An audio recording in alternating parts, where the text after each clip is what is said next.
United States of America, and to the republic for which it stands, one nation, under God, indivisible, with liberty and justice for all. All right, thank you everybody for being here tonight. First agenda item is the minutes from the April 15th regular council meeting. Seems like that was forever ago.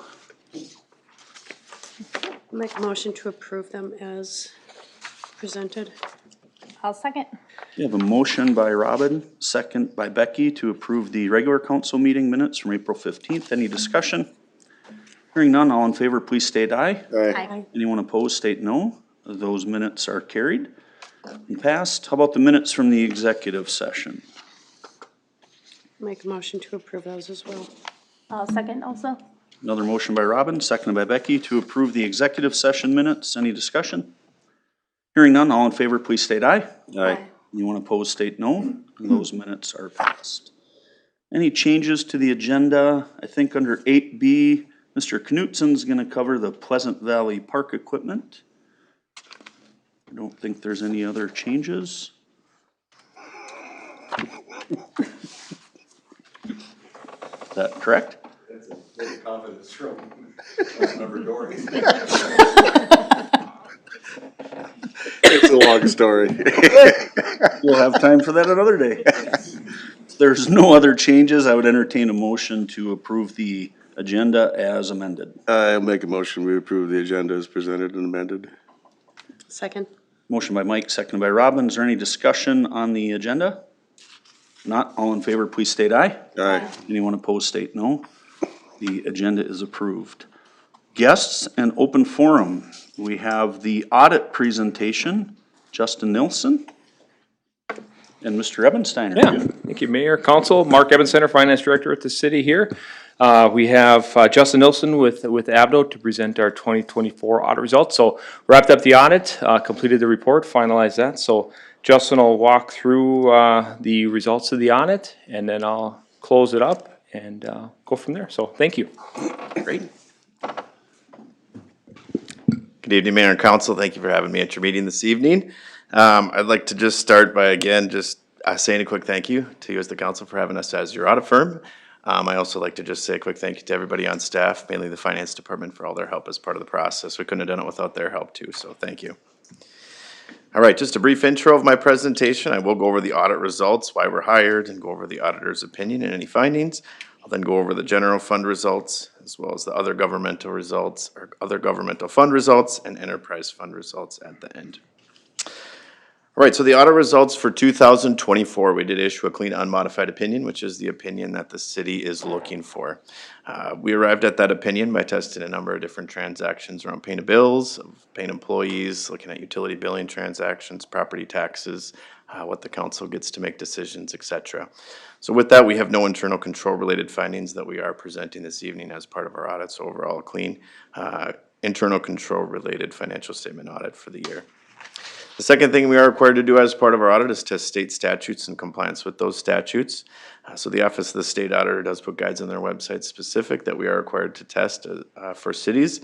Again, a couple examples of those items would be timely payment of bills, as well as any lack of conflicts of interest with anybody in the city or the city council.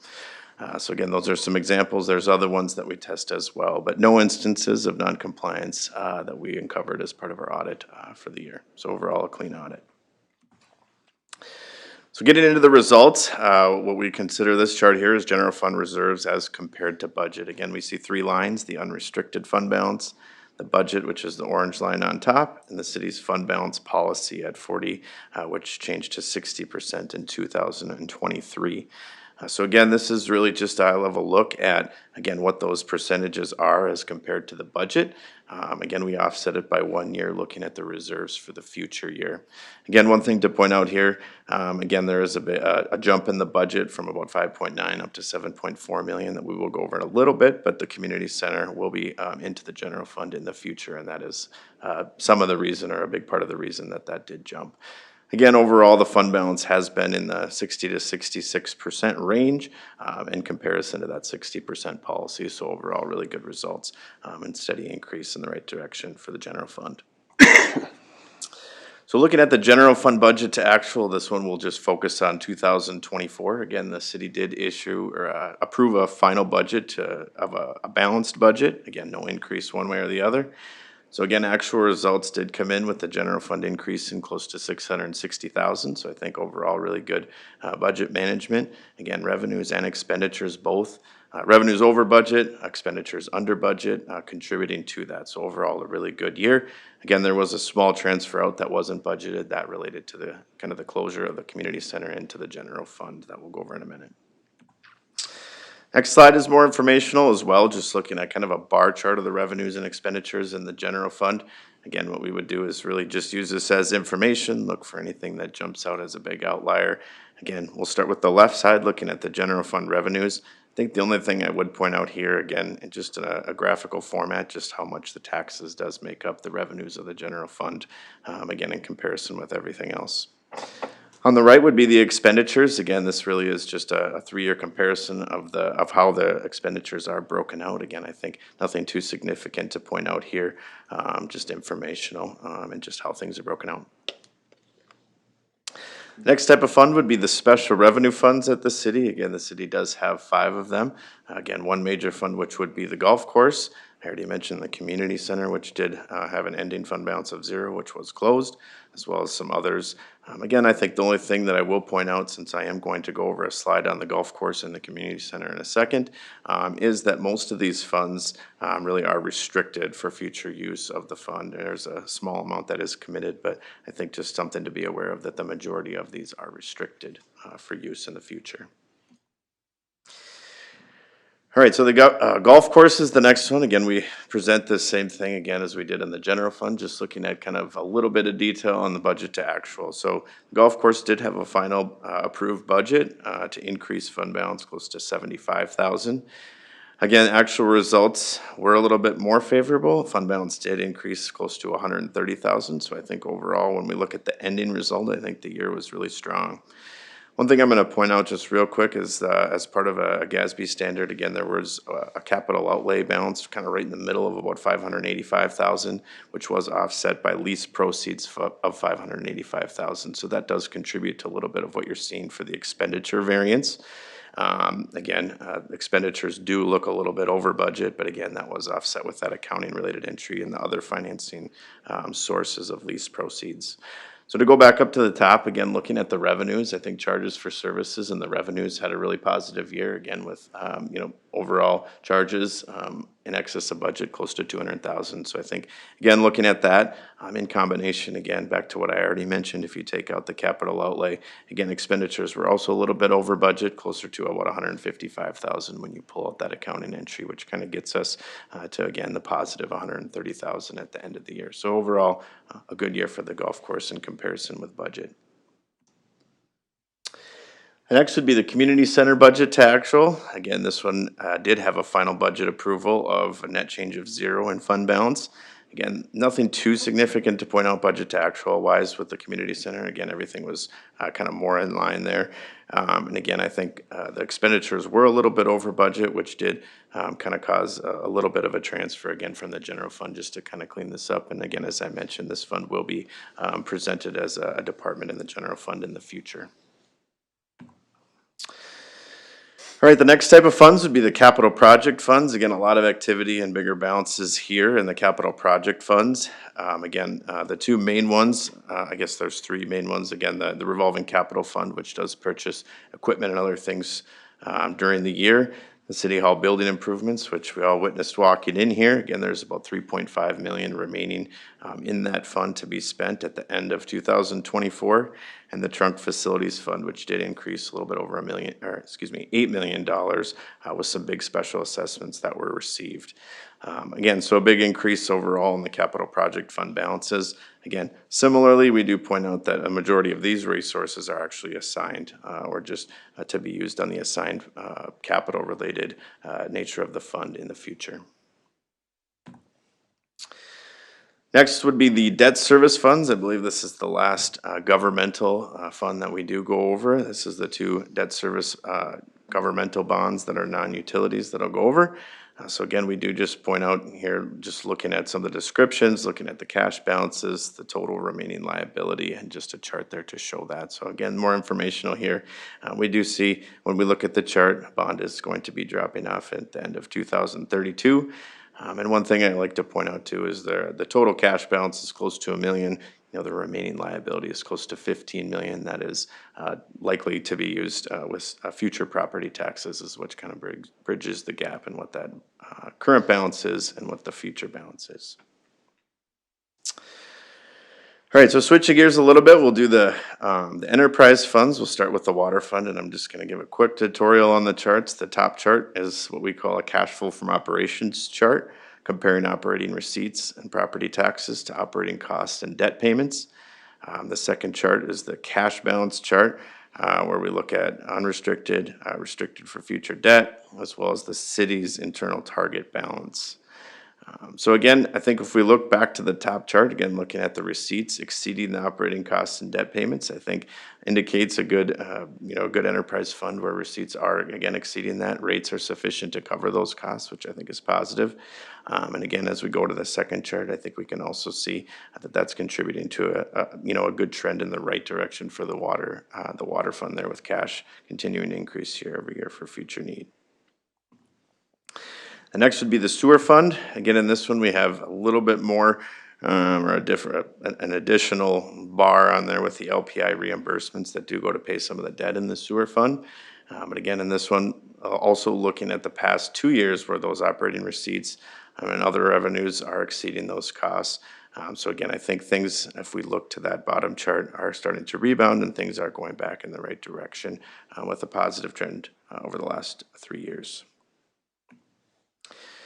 The last slide I have to go over, again, I talk about a number of different funds, fund balances, and other things. We do just like to put one final chart together just to say what's in the bank. And again, I think we already mentioned some of the things that did happen with the big special assessment receipt, as well as some unspent money yet for the building project, is contributing to a little bit of the increase year over year from close to 29 million up to 43 million. And again, we can see how things just graphically are spread out, which I think is positive. Again, it's not all segregated in one spot. It's kind of spread amongst all the funds. With that, I've reached the end of my presentation. Does anybody have any questions? Anybody have anything? No? Looks fantastic. I guess we have no questions. Yeah, thank you. I appreciate you having me. Good luck with the rest of the year. Thank you very much. I'll just say one more thing to close it up. Just wanted to kind of reverberate what Justin mentioned with staff. Just really appreciate all the efforts that city staff put in. And in the end, finance gets a lot of the accolades, but all the daily transactions and just the commitment to financial reporting is really appreciated. Now that we've wrapped it up, we'll approve. There's the approval of the reports on the consent agenda. So once that's approved, we'll submit to the state. We have a reporting form. Just wanted to highlight, this will be the third year that we'll submit for the Certificate of Achievement and Excellence in Financial Reporting. So we have received that award 2 years now. It's just a higher level of reporting. It doesn't necessarily speak to our financial health, but is a higher level of reporting. If you're looking for statistical information, there's some really good charts in the back of the audit report, give some good trend year analysis, really encapsulate what the city has done over time, as well as the transmittal. So for average citizens, get out there. It'll be posted on our website on the financial page. So get out, take a look. Any questions, feel free to contact finance on that. So with that, appreciate, thanks for all the support from council, and we'll check off the audit report and jump into budgeting here soon. So, All right. Thank you. Thanks, Mark. Thanks to all your staff. Congratulations, everybody. That's a great audit. All right, moving on to committee reports. Fire relief. Oh, I'm sorry. Is there anybody else for open forum that would like to speak tonight? Right, that was just my ESP. I knew that. That's why I didn't ask. All right, then we will move on to committee reports. Fire Relief Association. Mr. Ebensteiner, do you have anything on that? You bet. Awesome. Fire relief, we met on the 16th of April. Just went through the normal treasury report, looked at the calendar, talked a little bit about donations. Seems that there's some good donations been coming in. They did touch on the para cost analysis, so they were gonna work and get that submitted to get some information back there. And they're also working on some of the scholarships. I think they're gonna get the applications out, on that side, and that was about it for the meeting. Okay, thank you. Fire Board, we did meet last month. Some highlights, call volume was up just a bit. We did hire 3 more firefighters, so we are full now. So that's kind of nice to see because a lot of area departments are not. The department did some community outreach. I know they had a truck at Bill's and G. Will's grand reopening. Some of the firefighters are participating in training, and they're doing that a little different this year. They're going to Clear Lake, who's hosting some training at their fire department, so that's a little more efficient in time and cost for us.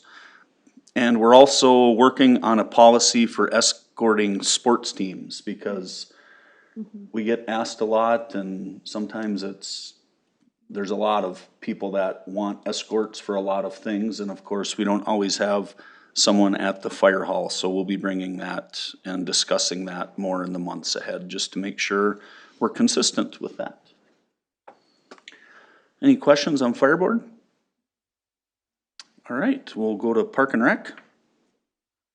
Park and Rec met last Monday night. We had some discussion about the new park on the east side of the river. Just a little update on that. We talked a little bit about the trail replacement on Brenda and Joseph, and spent the majority of our time looking at the Pleasant Valley Park equipment update that is on the agenda for tonight. Great. Did you pick a color scheme, or? I am leaving that to the professionals. All right. Big choices there. All right. Joint planning. Joint planning met last Tuesday night. There was, excuse me, a preliminary plat application for the Heightston addition that was approved. And there was an IUP for the Northland Reliability Project for storage area for the project that they've got going on in the area. And that was about it. Great. Any questions for joint planning? Budget and finance? Budget and Finance met on April 24th. We previewed the audit presentation that we just saw. We talked about the grant opportunity for that housing infrastructure that we discussed last meeting. Reviewed the past due utilities and the shut-off and assessment calendar. And reviewed the standard financials as we always do.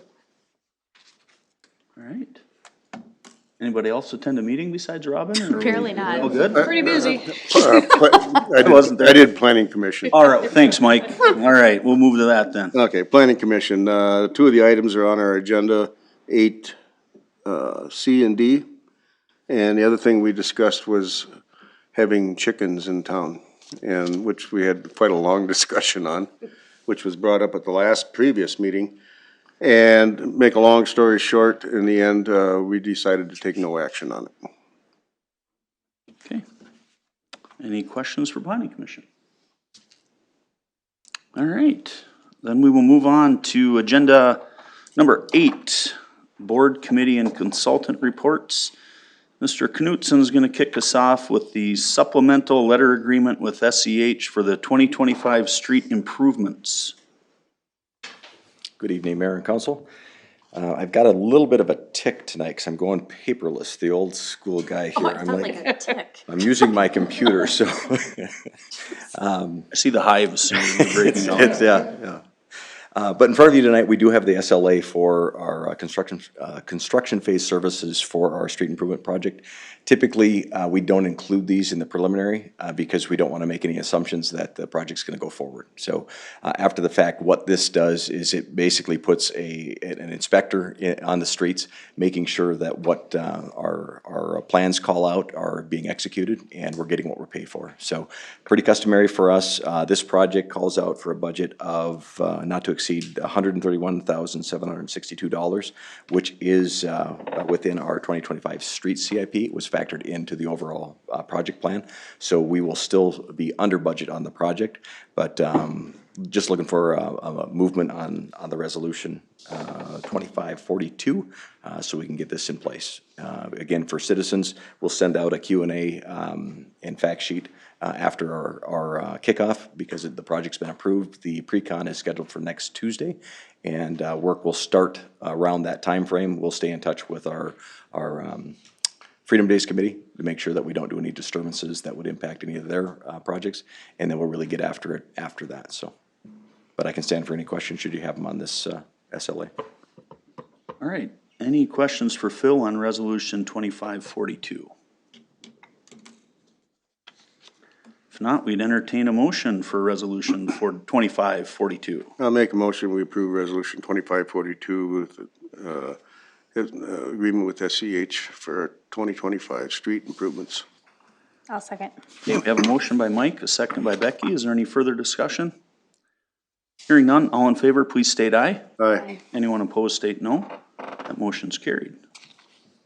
Looks like you're up again for some park equipment. A little bit of a pinch hit here. So, I mean, we should all feel bad for Josh, because he's down in Minneapolis going to attend the Game 1 of the Timberwolves series tonight. So we hope he enjoys it, right?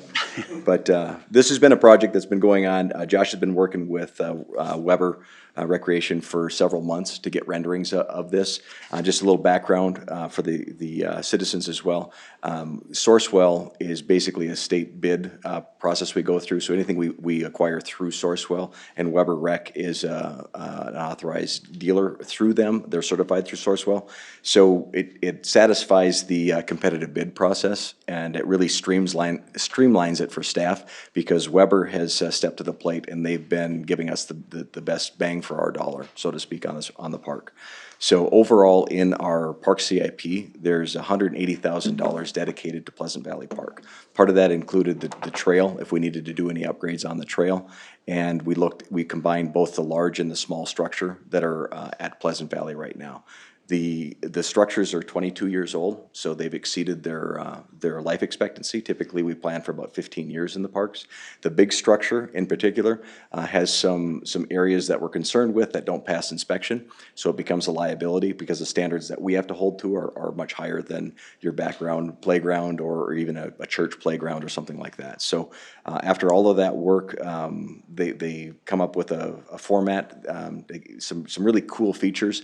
We've looked at what was at Kobinger, what's at Carl Lee. This is similar to Carl Lee, but it's on the other side of town, so it's not really duplicating nearby services or amenities. The decision was made to keep the footprint where it's at, so it keeps the green space open. In the future, we may extend that basketball court from half court to full court, but that's just a thought process now. It's not in our CIP, but it's just something to think about. And some of the youth are getting more acclimated to using Pleasant Valley or Carl Lee Johnson, the green space. We're working with our soccer teams or the lacrosse teams or even the T-ball kids, the really young kids, to get out there, because there is parking and there is nice available green space. So with that, the small component of the park, we're going to take it out of the ground and see if we can repurpose it. It's not as bad, and if we can get it to muster, we may repurpose it at a different park. Not really sure, so I don't want to make any commitments that it's going to be reused. We've done this, think Snuffy's Landing. We took some expired equipment and put it down there, and so far so good. The folks haven't, they've used it, but they've not beat it up. So we may try something like that in a future park as well, if it would be in compliance. So just for your information on that. Another thing to point out is staff is taking the swing bank down. We're going to re-powder coat it. The inspection's been there. Once it comes completely out of the ground, we'll take a look at it. If we can repurpose it, that's our intention, to powder coat it, reset it, replace the swing seats if we need to, and put it back in place out there. We think we can get the life out of it, and it saves us about $10,000 on the budget side of it. So definitely something that we would like to do. So when it's all said and done, you do have the full layout in the packet. Josh and I, we've talked about the colors. Chris Listen and I typically back off and say, Josh, you know, you make the pick. It's really a coin flip. You know, we're kind of going with the Patriot theme or the Vikings theme. I think Josh is leaning towards You got some Patriot. Green Bears in this town. That's the concern. We don't want to upset the apple cart, so we're leaning. I'm not a Red fan, but I think in the play equipment, they both look good, and I think that's the direction that he's leaning, if nobody has any objections to that. So, overall, the dollar amount on the ask tonight is a number not to exceed $165,000, because that will cover any of the engineered wood fibers we need to put in there as well. We don't have an exact number on that, but there's more than enough that we're asking for that will cover that, and we can make all that work. So, looking for a movement on resolution 2539 to replace that play equipment at Pleasant Valley Park. And these are two separate renderings, right? Like one's smaller, one's bigger, or is it all together? What you have is the full rendering that's going to be in there. all of Yeah, it. you'll see the aerial Gotcha. footprint of that, and it's just showing you the two different color options. Okay. Gotcha. Great. Do you have an estimated, if we ordered soon, is it gonna be this summer, next summer? This summer. Summer. Yep, we're trying to push that timeline up. That's a little bit of the frustration. That's what we started working on this in February and trying to get these renderings back in. But the timelines, the good thing is they've come back down. It's not that, you know, hey, you're looking at 6 months to get something. So there's a good chance that we'll still get this for several months of play yet this year. Great. Once the order is placed, if the go-ahead is given tonight, we place that order, we secure the spot, and we'll be able to share a timeline, and we'll work through a Park and Rec on that as well. Great. Thanks. Any other questions for Phil on the Pleasant Valley Park equipment? If not, then we would entertain a motion for resolution 2539. I'll make a motion to adopt resolution 2539, allowing the city to purchase new playground equipment for Pleasant Valley Park. I'll second that. All right, we have a motion by Becky, second by Mike. Is there any further discussion? Hearing none, all in favor, please state aye. Aye. Anyone opposed, state no. And that motion carries. Thank you. Next up, Mr. Peterson has a minor subdivision for the Danielson property. Great, thank you, Mayor and Council. As you said, it's a minor subdivision or a lot split applied for by Joe Danielson. And so this proposal would create two lots, the existing one now with the home on it, and then one vacant lot. That would be good for future single-family residential use. So it would be zoned as. Both lots are compliant with R1 zoning district standards for area width and depth. There's a few figures included in your packet.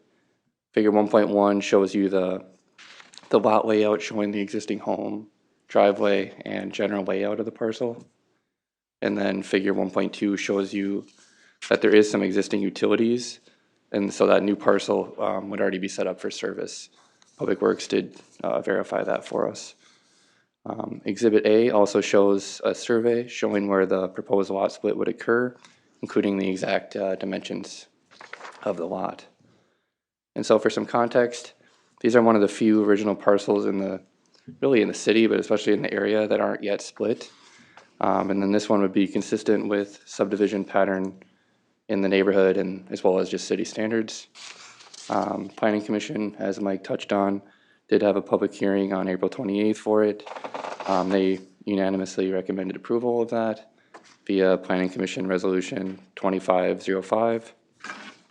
So with that, staff would just be looking for a motion in a second to adopt Resolution 2534, which would approve the minor subdivision.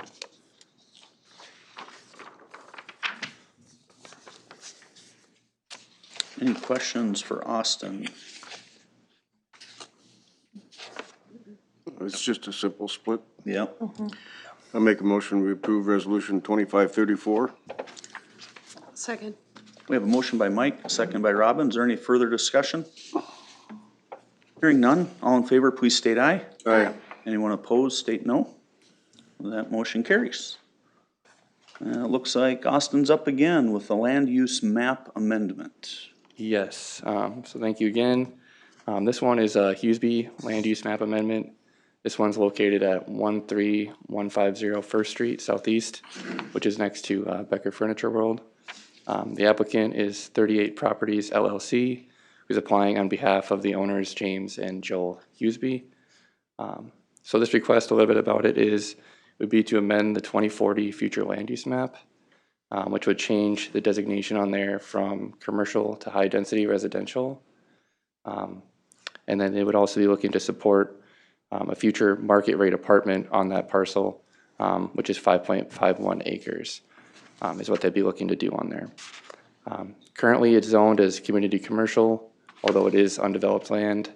Some adjacent uses are high-density residential zoned apartments that you can see in figure 1.2 in the brown color there, as well as the other commercial properties. So this would not be a zoning change. That would follow as part of the city's unified development ordinance that's in the process, which should be hopefully finalizing here in the next month or so. And so some figures in your packet are the location map, which is figure 1.1, as well as figure 1.2, which shows you the future land use designations in that area. As well as we did attach the applicant narrative as Exhibit A. And some things I want to point out that they stated is that it outlines their plan to build market rate apartments on that parcel. It includes the Viewpoint Consulting Group that they used. They conducted a market study that shows demand for newer rental housing in Becker. They felt like mixed use in that specific parcel would not be viable due to the cost and kind of local rent levels. And they felt like residential only would better support the city goals, was their opinion. And so from a staff perspective, it aligns with the Becker 2040 comprehensive plan. Some of the priorities are to revitalize the First Street corridor and expand housing near the services and businesses, as well as promote walkable, connected neighborhoods, which Colbinger Park is right there as well, so that'd be a good fit. So staff, our recommendation is that it's compatible with surrounding development and long-term land use vision. And Planning Commission did hold a public hearing on April 28th. There was no public comments, and then they did unanimously recommend approval via PC Resolution 2506. So with that, staff would be looking for a motion in a second to adopt Resolution 2535, which would amend the 2040 future land use map. All right, any questions for Austin? If not, then we would entertain a motion on Resolution 2535. Make a motion to adopt Resolution 2535, amending the 2040 comprehensive plan. And the future land use map is requested. I'll second. All right, we have a motion by Robin, seconded by Mike. Is there any further discussion? Hearing none, all in favor, please state aye. Aye. Anyone opposed, state no. That motion carries. Thank you, Austin. Thank you. We're on to a 2025 trail replacement project. Mr. Lisson. Good evening, Mayor and Council. Tonight I have for you an RCA resolution for replacing the paved trail, two sections, Brenda Boulevard, so from Edgewood down to Joseph Avenue, and then the piece that runs on Joseph Avenue from kind of the dead end all the way down to the cul-de-sac and then down the hill to the bridge that goes over to City Park. I did include in the packet three quotes that staff received for that work. You did see Susan did give you an updated quote for Hanson Paving. We were trying to get them coordinated with the work they're doing at the golf course. If that would have worked out, they would have wanted to start tomorrow. We didn't think that was enough lead time to let our citizens know what's going on, so we asked them if they had to come back and remobilize, then what the cost would be, so that cost was also included in the updated quote. So a little background information, those trail sections, the one on Brenda is 27 years old, the piece on Joseph is 22 years old. If you look into some different research, American Public Works Association would say a paved trail, if you do nothing to it, would last about 15 to 20 years. Local Road Research Board, you could extend that to possibly 30 years if you do periodic maintenance throughout the life of the trail. We did treat these two trail sections in 2021 with a rejuvenator, so that we have done a little bit of maintenance to them. But I know pictures are worth 1,000 words, so I did include a couple of pictures of our trail in the packet for you guys to look at. Some of the issues you can see we have some transverse cracking, a fair number of it, so very close together. You can see some of the transverse cracks are fairly wide, 2-3 inches wide. So it definitely is not very user-friendly for kids on scooters and bikes and those kinds of things. You can see some delaminating where we're losing some of the surface material. We've lost a lot of fines off of there, so we're seeing the aggregate come through. And then just some spots on edges where we're seeing kind of odd dips, and it's just wearing out over time as it ages. With that, Hanson was still even with the remob and coming, they talked about end of June, they would look to come back. They were still the low bid of the project. We did discuss this project with the Parks and Rec Committee. The committee did support it to come to council for consideration. We did have money budgeted in our 2025 Parks and Trail CIP for this project. That was $70,400.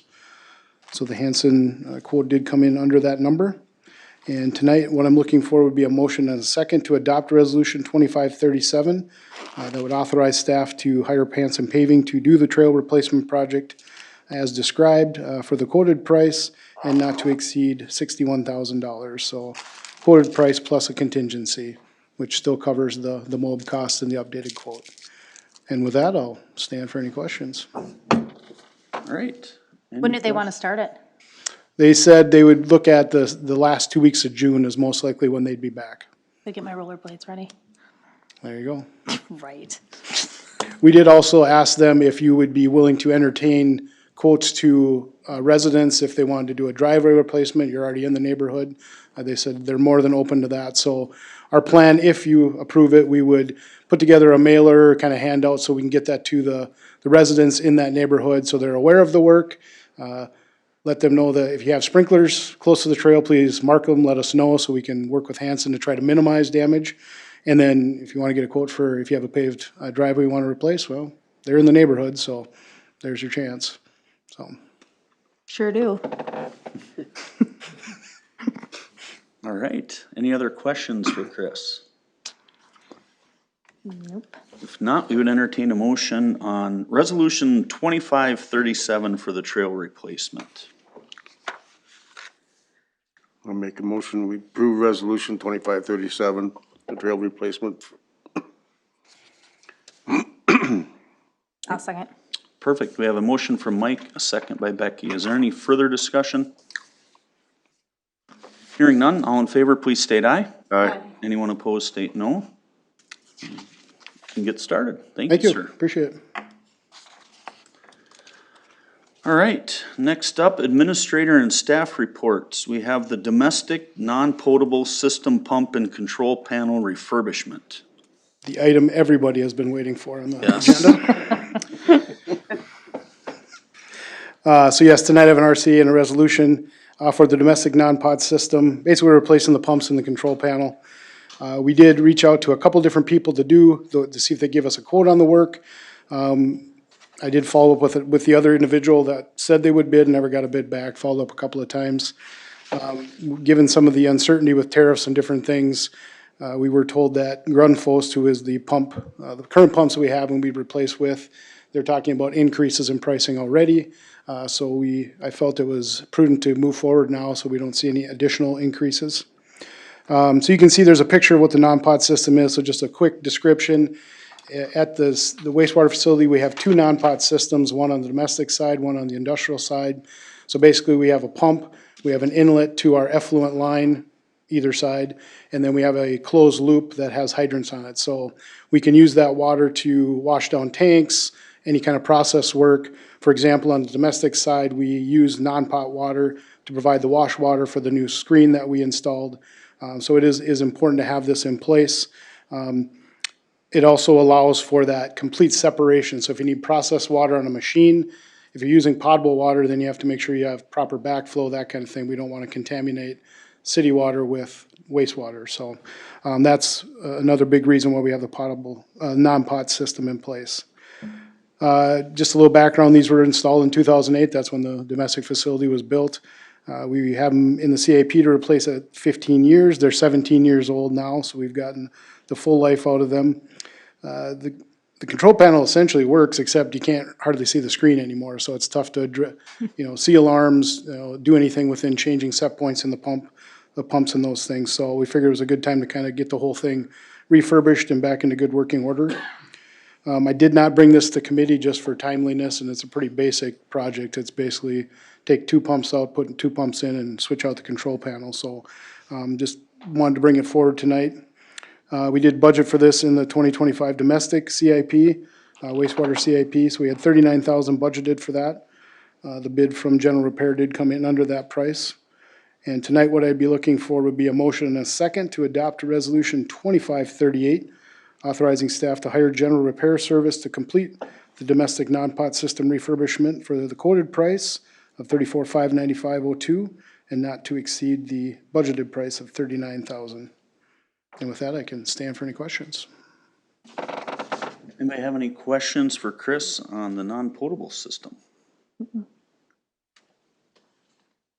If not, then we would entertain a motion for Resolution 2538. Make a motion to adopt Resolution 2538, authorizing staff to hire a General Repair Service to complete the domestic non-pot system refurbishment, not to exceed $39,000. Second. I have a motion by Robin, a second by Mike. Is there any further discussion? Hearing none, all in favor, please state aye. Aye. Anyone opposed, state no. That's carried. Have fun with that. Thank you, we will. Does this fall into the category of dirty jobs? That is cleaner than the All right, next up, letter B, the police chief candidate discussion. Mr. LaRue. Mayor Kobinger, City Council members, on the 18th of April, the City Council held candidate interviews for the police chief position. Following that, the council directed staff to take the next step with one candidate and send them to a leadership assessment, which has been completed. Copies of that leadership assessment were shared with the council last week. That assessment did recommend for hire. And I just wanted to make sure that there was an opportunity for the council to discuss or ask questions before taking the next step. And so that's why we have it on the agenda tonight. So if there was a discussion, otherwise you can see our request would be that council do make a motion to direct staff to extend an offer to the police chief conditioned on completion of a successful psychological exam and background investigation. All right, staff or council have any questions for Greg on any of that information? No, it looks like we got a Superman on our hands.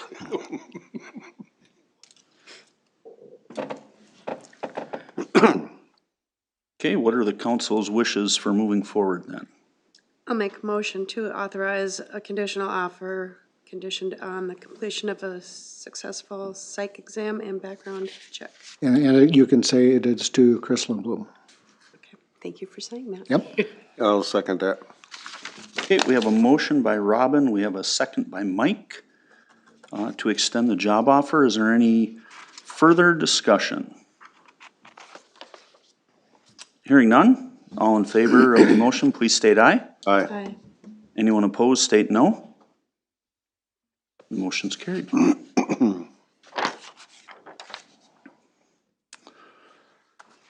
Moving on to the consent agenda. Mr. LaRue again. Mayor Kobinger, City Council members, items for approval on tonight's consent agenda include approve the revised hiring and termination report, approve City Hall hours, adopt Resolution 25-41 accepting the 2024 Annual Comprehensive Financial Report and Audit, adopt Resolution 25-36 accepting $11,000 donation from Becker Township for youth sports and rec activities, approve the Summit Fire Protection Contract, adopt Resolution 25-40 approving the 2026 budget calendar, approve partial pay request number 1 in the amount of $95,000 to St. Cloud Refrigeration for the wastewater treatment facility storage building HVAC system replacement. I'll be happy to answer any questions. All right, any questions on the consent agenda? If not, we would look for a motion to approve the consent agenda as presented. I'll make that a motion. Second. Motion by Mike, seconded by Becky. Is there any discussion? Hearing none, all in favor, please state aye. Aye. Anyone opposed, state no. And that motion carries. Next up is the acceptance of the, oh, wait a minute, that was on the consent agenda. We need to pay the bills. Motion that we pay the bills. I'll second. We have a motion by Robin, seconded by Becky to pay the bills. Any discussion? Hearing none, all in favor, please state aye. Aye. Anyone opposed, state no. Bills are paid. We do have some anniversary announcements. We have some part-time seasonal employees, Andrew Kolbinger with 5 years of experience, and Cynthia Laudenbach also with 5 years of experience. And some full-time employees, Philip Knutson with 6 years. Make sure I use the proper title there. Already? 6 years? Wow. And, I don't know, it seems like he's been around forever, doesn't it? Mr. LaRude, 3 years. Congratulations. Kristen Hines in the police department, 7 years. And Derek Rhodes at Public Works, 4 years. Congratulations to all those employees. Fantastic, we appreciate that. It is Public Service Recognition Week, I believe, or something like that. So thank you to all of our employees who serve us in any public service position. We appreciate that. Does there anybody have anything else to bring up at this point? If not, we would be looking for a motion pursuant to Minnesota Statute 13.05 Subdivision 3A for the purpose of closing the meeting to conduct the city administrator's performance review. Make that motion. Second.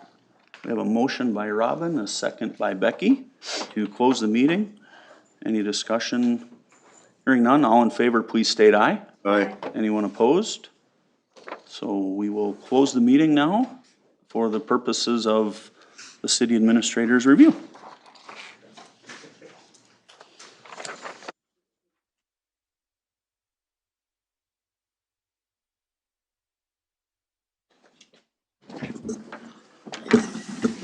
Did you already go through recycling? Yeah, but I can walk that way. I can walk that way again. I don't even know where it's at. I assume it's in the, where the, The office, yeah, that, yeah. or mills. All right, it is 6:14 PM.